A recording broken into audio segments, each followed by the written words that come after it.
तो friends, reasoning and computer class में आपका स्वागत है।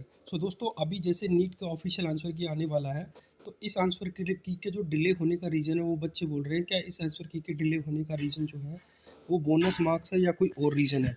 जी हाँ दोस्तों, इस वीडियो में मैं आपको क्लियर बता देना चाहता हूँ कि आंसर की जो अभी आई नहीं है उसका मेन रीज़न क्या है। उसके साथ साथ अगर जो बोनस मार्क्स है वो लगभग कितने मार्क्स का मिलने वाला है, किस सब्जेक्ट में मिलेगा। तो आप देख सकते हो कि लगभग ये एक्सपेक्ट किया जा रहा है कि 8 से 12 नंबर के बोनस मार्क्स मिलेंगे। लेकिन ये बोनस मार्क्स हर स्टूडेंट को नहीं मिलेंगे।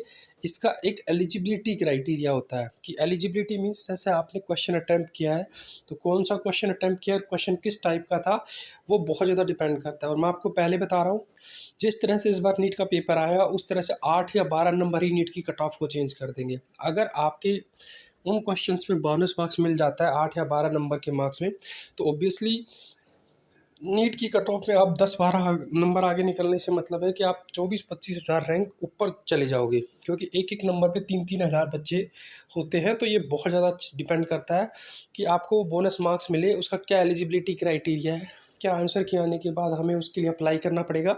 क्योंकि आंसर की पे ऑब्जेक्शन रेज करने का विंडो बहुत शॉर्ट होता है और उस विंडो में ही आपको अप्लाई करना होता है। तो इन सब चीज़ों को हम इस वीडियो में डिटेल में डिस्कशन करेंगे और कौन कौन से क्वेश्चन है वो भी मैं आपको बताने वाला हूँ। तो गाइस, सबसे पहला इसका क्राइटेरिया है कि अगर किसी क्वेश्चन में मल्टीपल ऑप्शन करेक्ट होते हैं, तो साफ साफ लिखा है कि if more than one option is deemed to be correct, then plus 4 marks will be awarded for the candidate who marked of any of the correct option। मतलब जैसे आपका क्वेश्चन सही है लेकिन मल्टीपल ऑप्शंस करेक्ट हैं, तो उन्हीं बच्चों को बोनस मार्क्स मिलेगा जिन बच्चों ने वो क्वेश्चन अटैम्प्ट किया है। अगला है कि जैसे एक क्वेश्चन आपको दे रखा हो और उसमें लिखा हुआ है कि प्लस 4 मार्क्स एनटीए उसी बच्चे को देगा।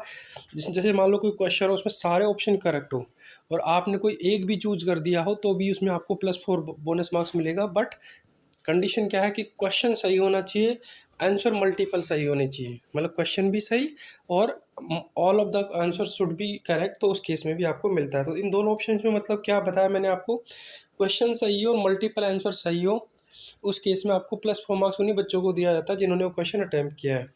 अगला है दोस्तों इनकरेक्ट क्वेश्चन और ड्रॉप्ड क्वेश्चन। तो ये पता क्या बोलता है, ये बोलता है अगर आपका क्वेश्चन ही गलत है, if your question is wrong, then सभी बच्चों को मिलता है बोनस मार्क्स, चाहे उन बच्चों किसी भी बच्चे ने क्वेश्चन अटैम्प्ट किया हो या नहीं किया हो। इसमें एनटी क्या करता है, उस क्वेश्चन को डिलीट कर देता है और +4 मार्क्स हर बच्चे को दे देता है। तो अगर +4 मार्क हर बच्चे को मिलता है, अगर क्वेश्चन ही गलत होता है तो उसका कोई एडवांटेज इतना होता नहीं है, क्योंकि हर बच्चे के +4 मार्क्स पड़ते हैं। अब मैं आपको बता देता हूँ कौन कौन से क्वेश्चन थे।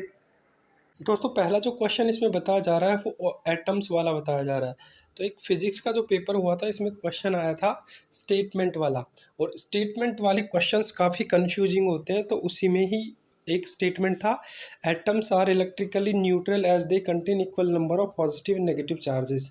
सो obviously this option is correct. जो सेकंड वाला ऑप्शन है, atom of each element are stable and emit their characteristic spectrum. तो अगर आप ओल्ड एनसीईआरटी देखोगे तो इसमें ये मोस्ट लिखा हुआ था, और अब इसको न्यू एनसीईआरटी में इसको चेंज करके ईच कर दिया है। तो इस हिसाब से ओल्ड और न्यू एनसीईआरटी का अगर हम रेफरेंस करते हैं तो दोनों ऑप्शन करेक्ट होते हैं।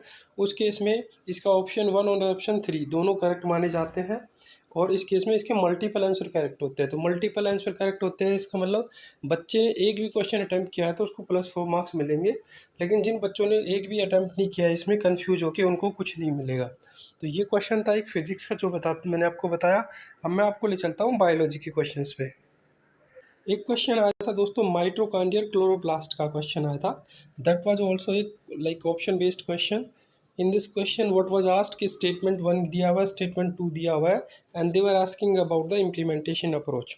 सो इसमें statement 1 is totally correct, like उसमें लिखा हुआ है mitochondrial chloroplast both double membrane bound organelles, this is the correct statement. But जो सेकंड स्टेटमेंट है वहाँ पे जो ये लाइन जो लिखी हुई है, इज़ रिलेटिवली लेस परमेबल, काफ़ी जगह इसको इक्वल भी बताया गया है एनसीईआरटी की बुक में। तो इस हिसाब से ये क्वेश्चन दो तरह से, कई जगह इसको लेस बोला है, कई जगह इक्वल बोला है। तो उस केस के हिसाब से ऑप्शन 1 और 3 करेक्ट होता है। तो इसमें भी जिन बच्चों ने इसको अटैम्प्ट किया है उसको +4 मार्क्स मिलने की पॉसिबिलिटी है। तो दूसरा क्वेश्चन इसका ये है। एक क्वेश्चन आपका आया था एनपीपी और जीपीपी का क्वेश्चन। एनपीपी और जीपीपी क्वेश्चन में क्या हुआ था, आपसे एक एनपीपी की value first trophic level value दी हुई थी और आपसे जीपीपी पूछा हुआ था।